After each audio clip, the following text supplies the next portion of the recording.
இது இன்னும் தோண்ட தோண்ட இன்னும் நிறைய விஷயங்கள் வெளில வருது. இப்ப அடுத்த கவர்மெண்ட் என்ன செய்யும் சார்?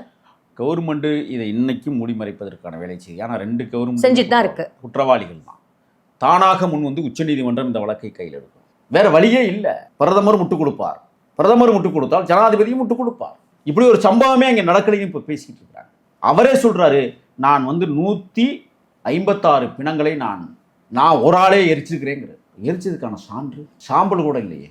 அதுதானே ஆற்று ஓரத்தில் கொண்டு வச்சு எரிக்கிறது. ஆற்றுல அதிகமாக தண்ணி வரும்போது அந்த தடயங்களை அதை அழிச்சிட்டே போயிட்டு இருக்கு. தோண்ட தோண்ட எலும்புக்கூடுகள் வருகிறது, தோண்ட தோண்ட எரிக்கப்பட்ட கதைகளும் வருகிறது. அப்படின்னு சொன்னால் தர்மசாலாவா கருமசாலாவா? இந்த விடயத்தில் இன்றைக்கு அவரை பாதுகாக்க வேண்டிய இடத்தில் உச்சநீதிமன்றம் தலையிட வேண்டும். இல்லைன்னா கொண்டுருவாங்க சீக்கிரம். என்ன பின்னணியில் மிகப்பெரிய ஆளுமை சக்திகள் பாரதிய ஜனதாவை சேர்ந்த அந்த கிட்டத்தட்ட வீரேந்திர ஹெக்டே. நான் கேட்குறேன், 80 பணியமர்த்தப்பட்ட இவர் 88 வரை எவ்வளோ ஆட்டம் போட்டிருப்பார்? ஏன்னா அதற்கு பிறகு அவர் தம்பி உள்ள நுழையிறார்.